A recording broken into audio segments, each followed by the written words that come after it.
Hello student, myself Manoj Sharma, Assistant Professor, Department of Physics, Harda degree college Harda. आज के video में हम 12th class में फिजिक्स के ऑब्जेक्टिव क्वेश्चंस मैं आपको बताऊंगा। इसके पहले वाले वीडियो में मैंने इम्पोर्टेंट टॉपिक्स बताए थे। अब आज हम इसके उन्हीं टॉपिक्स के ऑब्जेक्टिव क्वेश्चंस मैं आपको बता रहा हूँ, मोस्टली जो लास्ट 5 ईयर्स में पूछे गए हैं। तो इसके अलावा भी आपको और पढ़ना है, लेकिन इतने जो हैं मैंने निकाले हुए इम्पोर्टेंट, तो वो आप आज इस वीडियो में देखेंगे। तो सबसे पहले चैप्टर 1 स्टार्ट करते हैं हम। चैप्टर 1 जो है वो आपका इलेक्ट्रिक चार्ज एंड फील्ड, विद्युत आवेश और क्षेत्र। पहला जो इसका ऑब्जेक्टिव है, the value of fundamental charge is 1.6 × 10⁻⁻19 coulomb. अब ये जो आपके मैंने यहाँ पे जितने भी पॉइंट्स लिखे हुए हैं, आपके ये MCQ में भी आ सकते हैं। वस्तुनिष्ठ क्वेश्चन जो हैं रिक्त स्थान फिल इन द ब्लैंक में भी पूछे जा सकते हैं। ट्रू फॉल्स, वन वर्ड, किसी भी फॉर्मेट में आ सकते हैं। Match the column. तो जो फंडामेंटल चार्ज की वैल्यू होती है, मूलभूत आवेश का मान होता है वो है 1.6 × 10⁻⁻19 कूलाम। यहाँ माइनस है, ये चीज़ का ध्यान देना है। The number of electrons in 1 coulomb charge, एक कूलाम आवेश में जो इलेक्ट्रॉनों की संख्या है वो होती है 6.25 × 10⁻18। ये पावर्स का खास तौर से ख्याल रखना है, क्योंकि ऑप्शन में आपकी ये पावर ही चेंज हो जाती है, माइनस या plus. The value of epsilon not, epsilon not क्या है? परमिटिविटी है वैक्यूम की, निर्वात की विद्युतशीलता है। इसकी वैल्यू होती है 8.854 × 10⁻12 कूलाम स्क्वायर पर न्यूटन मीटर स्क्वायर। यूनिट पे विशेष ध्यान दें, पहले कूलाम स्क्वायर आएगा, फिर पर न्यूटन मीटर स्क्वायर। ये भी 4 ऑप्शन में आ जाता है कई बार, लेकिन यूनिट को आगे पीछे कर दिया जाता है, तो विशेष तौर से यूनिट हम देखें यहाँ पे। इसके बाद है आपका intensity of electric field inside a charge hollow sphere. एक खोखले गोले के अंदर जो विद्युत क्षेत्र होता है वो कितना होता है? तो वो 0 होता है। नेक्स्ट है आपका the dielectric constant of metal. जो मेटल का डाइलेक्ट्रिक कांस्टेंट है, मतलब धातुओं का जो परावैद्युतांक है, वो कितना होता है? अनंत। कई बार पूछा हुआ है ये क्वेश्चंस एग्जाम में। यूनिट नेक्स्ट है आपका unit of electric dipole movement. जो विद्युत द्विध्रुव आघूर्ण होता है उसका जो यूनिट है वो है कूलाम × मीटर। अब यूनिट ऑफ इलेक्ट्रिक फील्ड, कई बार पूछा हुआ है questions. Unit of electric field, इसकी जो यूनिट है वो न्यूटन पर कूलाम है। और ये कौन सी क्वांटिटी है ये भी हमें ध्यान देना है। ट्रू फॉल्स या फिल इन द ब्लैंक में पूछा जाता है, तो जो है विद्युत क्षेत्र की तीव्रता वो आपकी सदिश राशि है, जिसकी यूनिट है न्यूटन पर कूलाम। वोल्ट पर मीटर भी होती है, सेकेंड चैप्टर में इसका एक फार्मूला आता है, तो उसमें वोल्ट पर मीटर या न्यूटन पर कूलाम। इसी का डायमेंशन फार्मूला भी है। Dimensional formula of electric field वो होता है mL⁻³ A⁻⁻1। इसी फार्मूले से निकाला हुआ है डायमेंशनल फार्मूला। तो ये साइन का विशेष तौर से ख्याल रखना है, T⁻³ और A⁻1 है। यूनिट ऑफ इलेक्ट्रिक फ्लक्स, जो विद्युत फ्लक्स होता है उसका मात्रक जो होता है SI मात्रक, न्यूटन मीटर स्क्वायर पर कूलाम। और ये कौन सी क्वांटिटी है? ये जो विद्युत फ्लक्स है वो सदिश राशि है, this is scalar quantity. Dimensional formula of electric flux, अब इसी का हम डायमेंशनल फार्मूला भी देखें, तो mL³ T⁻³ A⁻1। The size of ideal dipole, एक आदर्श द्विध्रुव का आकार जो होता है वो पॉइंट साइज, बिंदु आकार का होता है। Dimensional formula of charge, charge जो होता है आवेश, आवेश का जो विमीय सूत्र है वो 80 होता है। और कौन सी क्वांटिटी है? ये स्केलर क्वांटिटी है। अब हम चैप्टर नंबर 2 के इलेक्ट्रोस्टैटिक पोटेंशियल एंड कैपेसिटेंस, इसके ऑब्जेक्टिव पर ध्यान दें। सबसे पहले आपका SI unit of electrical capacitance, जो आपकी विद्युत धारिता है उसका मात्रक होता है फैराड। विभव का भी है इसमें, पोटेंशियल का भी है। पोटेंशियल की यूनिट जो होती है वो वोल्ट होती है, मैंने यहाँ लिखा नहीं है। पोटेंशियल एंड पोटेंशियल डिफरेंस दोनों की यूनिट जो है वो वोल्ट है यहाँ पे। When 2 capacitors are joined in series, each capacitor will have the same। यदि 2 कैपेसिटर को हम सीरीज श्रेणी क्रम में जोड़ रहे हैं तो उनमें क्या सेम, एक जैसा क्या रहेगा? तो उनका आवेश। ये कई बार पूछा हुआ है, ये ध्यान रखना है, ये चार्ज आएगा यहाँ पर आवेश, और यदि उन्हीं कैपेसिटर को हम पैरेलल में जोड़ें, when two capacitors are joined in parallel each capacitor will have the same, तो ओनली पोटेंशियल, उनमें सिर्फ विभव सेम होता है। सीरीज में आवेश चार्ज और पैरेलल में जोड़ने पर उनमें केवल विभव पोटेंशियल। जो 4th नंबर का लिखा हुआ है, कई बार पूछा हुआ है, फिल इन द ब्लैंक में ही पूछा है या MCQ में आता है। The angle between equipotential surface and electric line of force, जो समविभव पृष्ठ होता है उसका और विद्युत बल रेखाओं के बीच में कितना कोण बनता है, तो वो है आपका 90 डिग्री, 90 अंश। The formula of capacitance of spherical conductor, जो गोलीय संधारित्र है उसकी धारिता का सूत्र जो होता है वो C = 4 pi epsilon not R। इसका मतलब है कि जो उसकी कैपेसिटी होती है उसकी रेडियस के प्रोपोर्शनल होती है, C = R। Potential of earth, पृथ्वी का विभव तो शून्य माना जाता है, तो ये 0 है। अब हम नेक्स्ट चैप्टर की तरफ चलते हैं, विद्युत धारा, करंट, इलेक्ट्रिसिटी। इसमें हम देखें the specific resistance of a wire depends upon, कई बार आया हुआ है, मैंने यहाँ पे बहुत महत्वपूर्ण ही लिखे हैं, ऐसे तो बहुत सारे ऑब्जेक्टिव हैं, आपको परीक्षा बहुत सा पढ़ना है, लेकिन उनमें से भी जो कई बार रिपीट हुए हैं उनको मैं यहाँ पे एक्सप्लेन कर रहा हूँ। तो जो स्पेसिफिक रेजिस्टेंस है, विशिष्ट प्रतिरोध, या जिसको हम प्रतिरोधकता कहते हैं, resistivity of a wire depends, किस पर डिपेंड करता है, मटेरियल पर, पदार्थ पर। यूनिट ऑफ स्पेसिफिक रेजिस्टेंस, इसकी यूनिट भी कई बार क्वेश्चन में आई हुई है, ओम मीटर होती है। जो स्पेसिफिक रेजिस्टेंस है, रेजिस्टिविटी की यूनिट है वो ओम मीटर है। ऐसा unit of current density ampere per metre square. Kirchhoff first law is based on, Kirchhoff के 2 नियम हैं, लॉ ऑफ करंट पहला नियम कहलाता है, वो किस पे बेस्ड है, law of conservation of charge, आवेश के संरक्षण नियम पर। और जो दूसरा नियम है लॉ ऑफ वोल्टेज, वो है आपका किस पर डिपेंड करता है, law of conservation of energy, ऊर्जा संरक्षण के नियम पर। तो ये हमें याद रखना है। इसी के बाद इसी में आपका यूनिट ऑफ इलेक्ट्रिकल कंडक्टेंस, विद्युत चालकता, इसकी यूनिट जो होती है ओम इनवर्स है। और स्पेसिफिक कंडक्टेंस, विशिष्ट चालकता, इसकी यूनिट है आपकी ओम इनवर्स मीटर इनवर्स। और रेजिस्टेंस की यूनिट होती है ओम। तो आपको ये याद रखना है इसमें इलेक्ट्रिक करंट वाली यूनिट में। नेक्स्ट मैग्नेट वाले चैप्टर्स आ गए आपके। Chapter number 4 magnetism and matter. इसमें हम देखें विद्युत धारा के चुंबकीय प्रभाव की खोज किसने की है, the magnetic effect of current was discovered by ऑस्ट्रेड, ऑस्ट्रेड ने ये इन्वेंशन की थी। सेकेंड है आपका ए मूविंग चार्ज प्रोड्यूस, जो गतिमान आवेश होता है वो क्या उत्पन्न करता है, इलेक्ट्रिक एंड मैग्नेटिक फील्ड दोनों, विद्युत और चुंबकीय क्षेत्र। ये क्वेश्चन भी पूछा हुआ है कई बार। ऐसा ही यूनिट ऑफ मैग्नेटिक फील्ड, ये आर्टिकल में कई बार क्वेश्चंस आते हैं। जो चुंबकीय क्षेत्र या चुंबकीय क्षेत्र की तीव्रता, एक ही वर्ड है, इंटेंसिटी ऑफ मैग्नेटिक फील्ड या मैग्नेटिक फील्ड, इसकी यूनिट है न्यूटन पर एम्पियर मीटर या वेबर पर मीटर स्क्वायर या टेस्ला। ये ऐसा ही यूनिट है, CGS में गॉस या ऑस्ट्रेड होता है। अगला आपका रेजिस्टेंस ऑफ आइडियल एमीटर, जो आइडियल आदर्श एमीटर है उसका जो रेजिस्टेंस होता है वो शून्य होता है, और वोल्ट मीटर का इनफाइनाइट।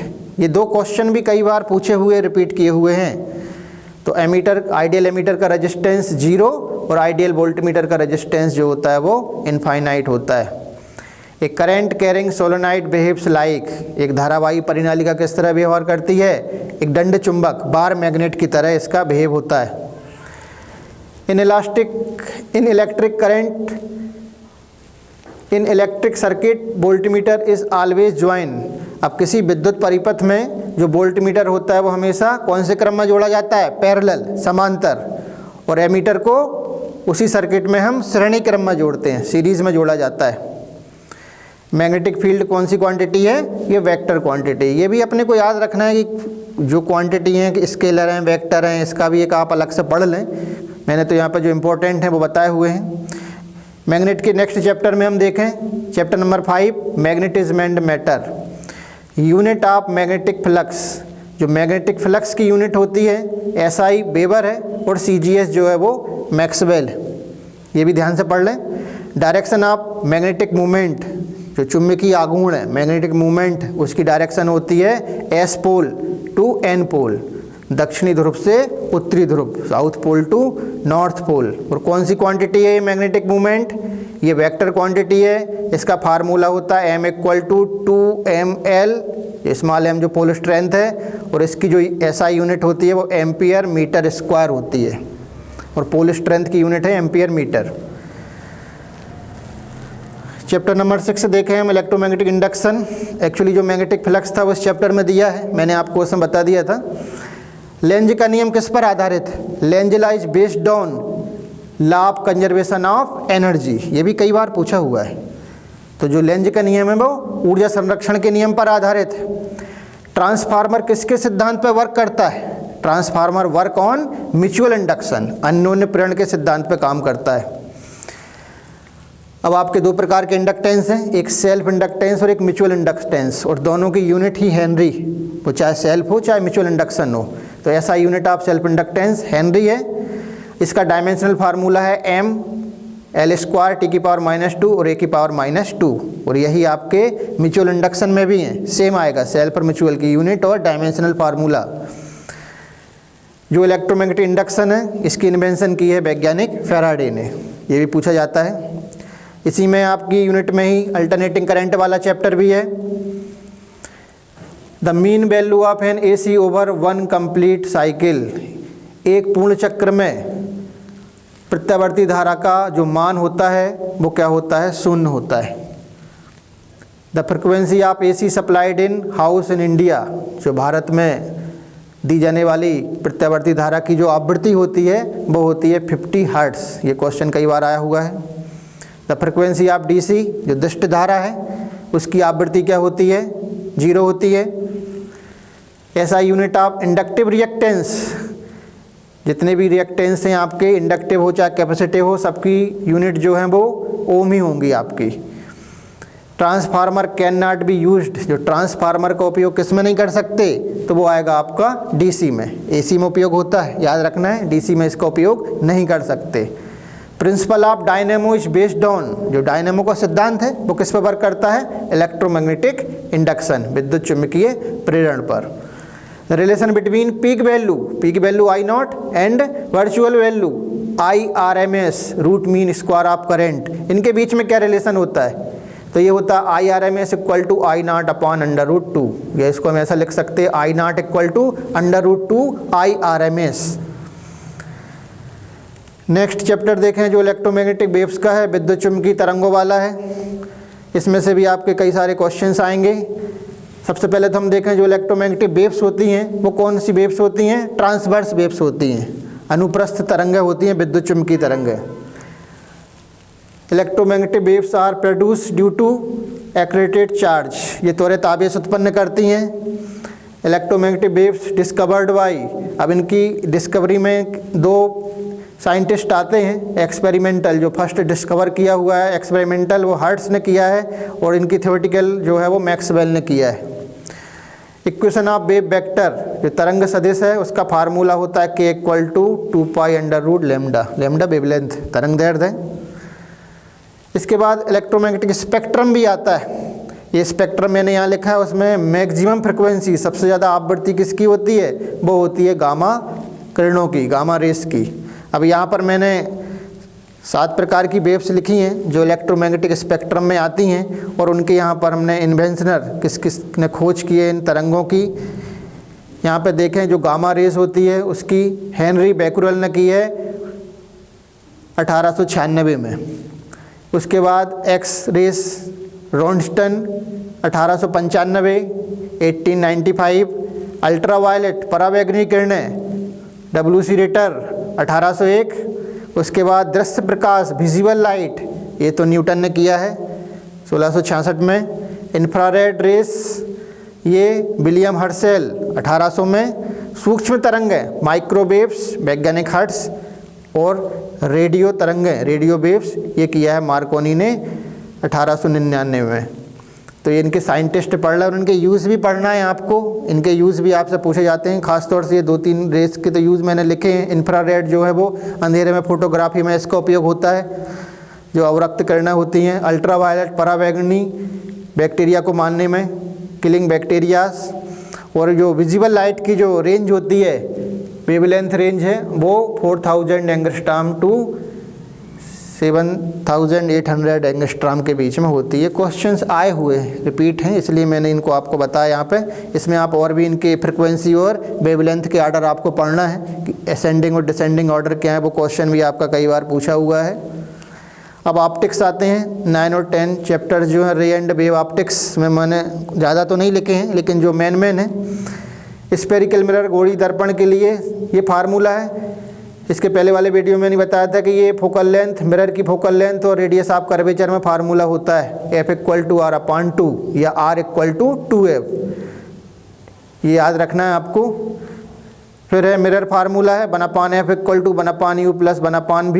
यहाँ पे मिरर फार्मूला में प्लस होता है और लेंस वाले में माइनस आ जाता है 1/V माइनस 1/U। ये लीनियर मैग्निफिकेशन रेखीय आवर्धन का फार्मूला है, ठीक है। I/O यह होता है -V/U।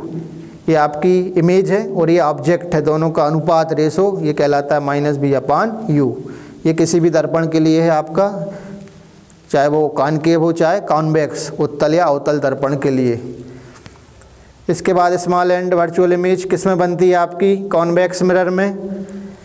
जो रिफ्रैक्टिव इंडेक्स, अब रिफ्रैक्टिव इंडेक्स के लिए मैंने यहाँ पे अलग अलग लिखे हुए हैं। ग्लास का जो होता है 1.5 होता है अपवर्तनांक, हीरे का डायमंड का 2.42 सबसे ज़्यादा इसी का होता है।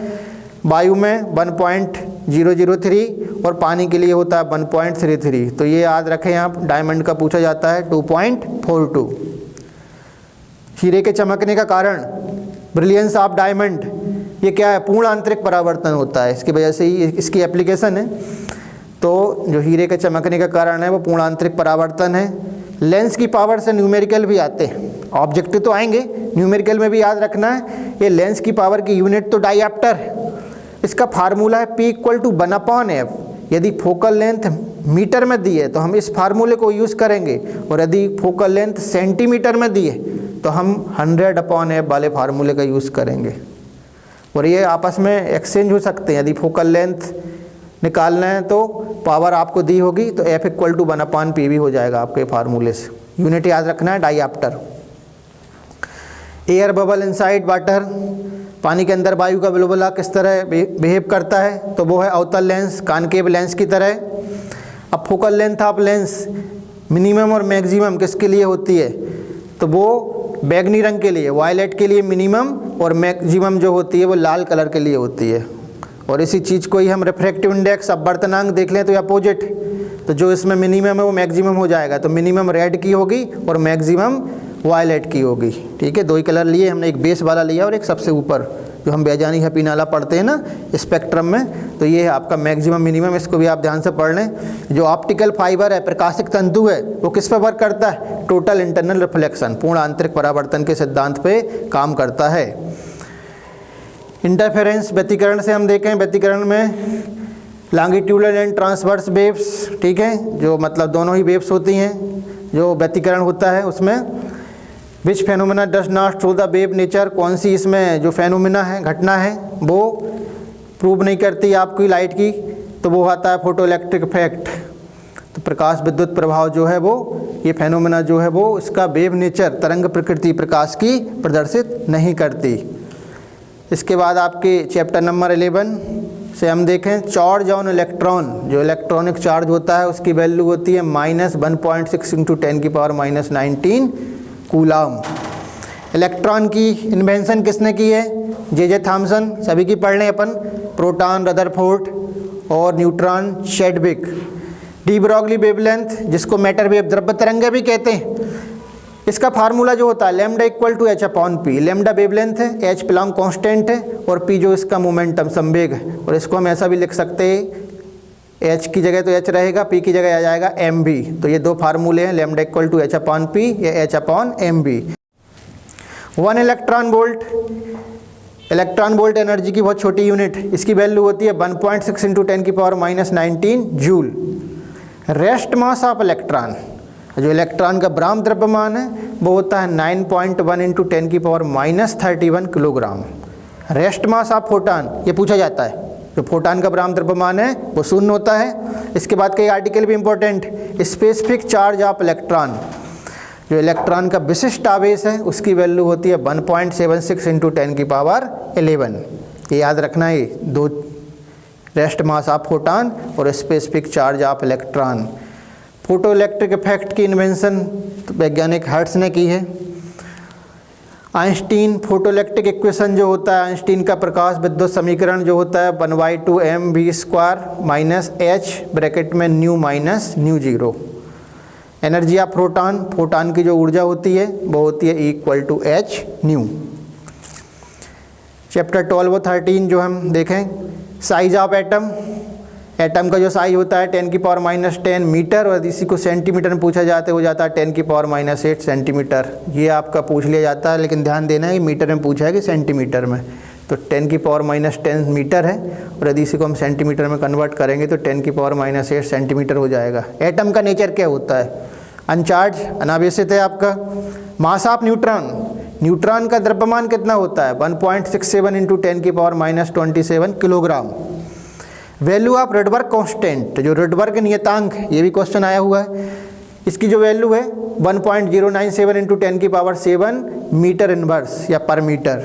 साइज ऑफ न्यूक्लियस, जो नाभिक का आकार होता है वो 10⁻15 मीटर होता है। ये ध्यान रखना है। यहाँ पे मैंने साइज ऑफ एटम था और ये साइज ऑफ न्यूक्लियस, तो 10⁻15 मीटर। जो आइंस्टीन का द्रव्यमान ऊर्जा तुल्यता नियम है, आइंस्टीन मास एनर्जी इक्वेशन, वो होता है =mc²। अब हम लास्ट चैप्टर की तरफ देखें, electronic device. Which device is used as a rectifier, कौन सी डिवाइस जो है वो रेक्टिफायर की तरह उपयोग में लाई जाती है? तो वो कहलाता है संधि diode, junction diode. The width of deflection layer in PN junction diode, तो जो अवक्षय परत की चौड़ाई होती है पीएन संधि डायोड में वो होती है 10⁻6 metre. Forbidden energy gap of germanium semiconductor, ये होता है 0.72 इलेक्ट्रॉन वोल्ट। ये सब रिपीट हुए वही क्वेश्चन मैं आपको बता रहा हूँ पिछले सालों में। पी टाइप सेमीकंडक्टर कंटेंट्स, जो पी टाइप के सेमीकंडक्टर्स में मेजॉरिटी क्या होती है? होल्स की होती है, और एन टाइप में जो होती है वो इलेक्ट्रॉन्स की होती है, और इसमें माइनॉरिटी जो होगी वो इलेक्ट्रॉन होगी, और इसमें माइनॉरिटी जो होगी वो होल्स की होगी।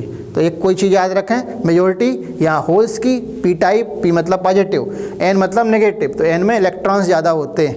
रेक्टिफायर किस तरह? रेक्टिफायर जो डिवाइस है वो क्या करती है? एसी को डीसी में कन्वर्ट करती है।